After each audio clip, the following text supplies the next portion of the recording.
Teman-teman, pernah nggak sih kalian lagi santai baca berita, tiba-tiba muncul kabar heboh? Ada pendemo diculik aparat, hilang entah kemana. Judulnya bikin panas dingin.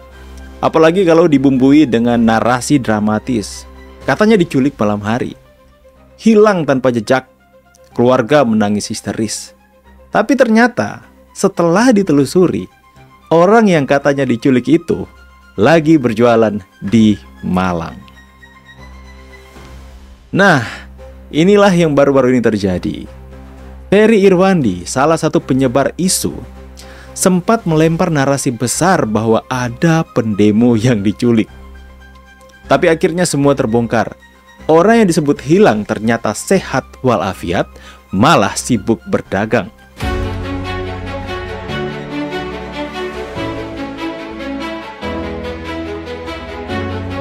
Sebab itu kami dari Subdit Resmob mencoba untuk mencari keberadaan si Putra ini, di mana kita temukan Putra di Klenteng N Angkyong di daerah Malang, Jawa Timur, Bang.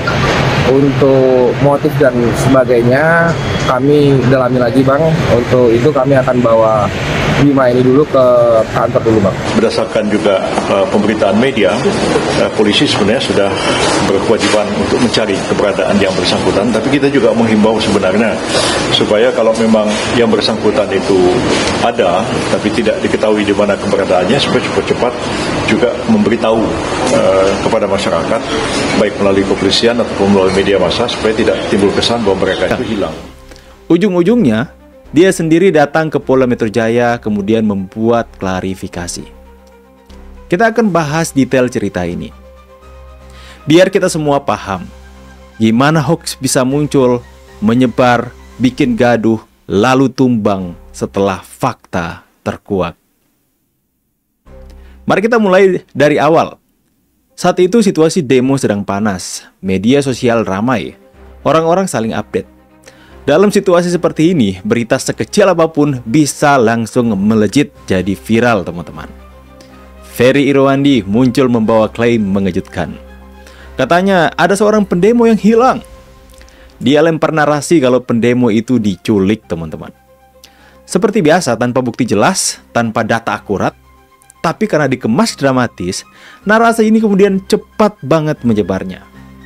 Kalian bayangkan saja, teman-teman. Kabar tentang pendemo diculik itu langsung membuat publik resah. Orang-orang mulai komentar, wah parah banget, negara kita ini sudah kayak zaman otoriter nih. Padahal waktu itu tidak ada verifikasi sama sekali. Tidak lama kemudian, kabar mengejutkan muncul. Orang yang katanya hilang ternyata tidak pernah diculik. Kalian tahu nggak? Dia sedang berada di Malang berjualan seperti tidak terjadi apa-apa. Lucu? Iya, benar lucu, teman-teman. Jadi saat orang sibuk bikin narasi dramatis, si korban justru lagi ngitung uang hasil dagangannya. Ya, dan ini yang sering terjadi di dunia hoax. Seseorang bisa tiba-tiba jadi korban versi media sosial, padahal dia sendiri nggak tahu kalau namanya dipakai untuk menebar ketakutan. Akhirnya, orang yang disebut hilang itu pun angkat bicara. Dia datang ke Polda Metro Jaya, memberikan keterangan resmi. Dia bilang dirinya baik-baik saja, tidak pernah diculik, dan kemudian meminta maaf kepada keluarganya karena berita bohong ini sempat bikin mereka cemas, takut orang tersayang mereka tiba-tiba hilang dan kabarnya diculik. Selamat sore, nama saya Eko yang dalam hampir 3 minggu kemarin dicari-cari oleh semuanya. Pertama saya ucapkan mohon maaf untuk ibu saya karena sudah membuatnya khawatir. Saya pergi tanpa memberi kabar, dan untuk teman-teman saya. Lalu saya ucapkan terima kasih kepada pihak Polda karena telah membantu ibu saya untuk membantu mencari saya, dan beberapa rekan saya yang sudah membantu ibu saya. dan menjaga ibu saya selama saya tidak ada di Jakarta. Pas itu kendalanya handphonenya sedang mati, jadi nggak pamit. Saya ingin mengucapkan banyak-banyak terima kasih kepada Bapak Kapolda Metro Jaya yang sudah menemukan anak saya dalam keadaan sehat walafiat. Terima kasih banyak, Bapak. Assalamualaikum warahmatullahi wabarakatuh. Nama saya Bima Mana Putra. Ingin memohon maaf sebesar-besarnya, terutama buat orang tua saya dan kakak saya telah pergi meninggal kabar tanpa pamit, dan saya mohon maaf atas kerugian yang telah terjadi di sosial media selama ini. Coba kita pikirkan, hoax seperti ini bukan cuma bikin gaduh teman-teman, tapi juga menyakiti banyak pihak. Pihak yang pertama adalah keluarga korban tentunya teman-teman. Kalian bayangkan, keluarga orang yang katanya hilang pasti panik setengah mati. Mereka dihantui rasa takut, sedih, bahkan mungkin marah teman-teman. Korban yang kedua adalah masyarakat luas. Orang-orang yang membaca kabar itu ikut terprovokasi pastinya. Ada yang langsung marah ke aparat, ada yang merasa negara sudah tidak aman lagi. Padahal semua itu dibangun dari kebohongan teman-teman. Dan kemudian yang menjadi korban yang ketiga adalah kepercayaan publik itu sendiri. Berita bohong seperti ini mengikis rasa percaya masyarakat terhadap informasi. Akhirnya orang jadi bingung, mana fakta, mana fiksi. Pertanyaannya, kenapa ada orang yang mau bikin hoax semacam ini?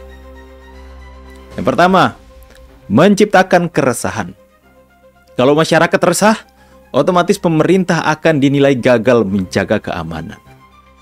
Yang kedua, mendulang simpati. Dengan narasi pendemo diculik, seolah-olah gerakan mereka jadi korban yang harus dibela. Dan yang ketiga, politik identitas. Isu seperti ini sering dipakai untuk mengadu domba teman-teman. Rakyat versus aparat, mahasiswa versus pemerintah.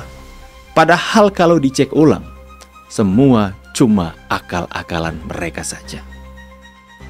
Nah, momen paling penting adalah saat orang yang dikabarkan hilang itu datang ke Polda. Dia duduk di depan penyidik memberikan keterangan dan menjelaskan duduk perkaranya. Dia bilang dengan jujur bahwa dia tidak pernah diculik. Dia malah sedang berjualan di Malang. Dia juga minta maaf kepada keluarganya karena tanpa sengaja mereka ikut terseret dalam pusaran hoax ini teman-teman.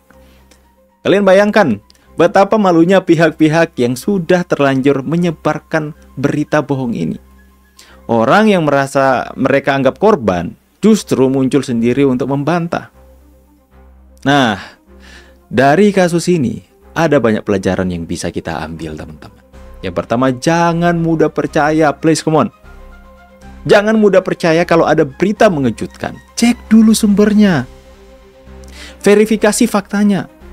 Gunakan prinsip cek, recheck, cross-check.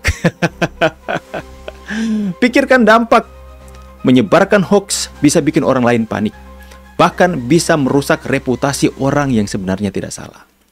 Bijaklah kita dalam bermedia sosial. Ingat teman-teman, jempol kita ini bisa jadi sumber kebaikan, tapi juga bisa jadi sumber masalah besar, sumber malapetaka.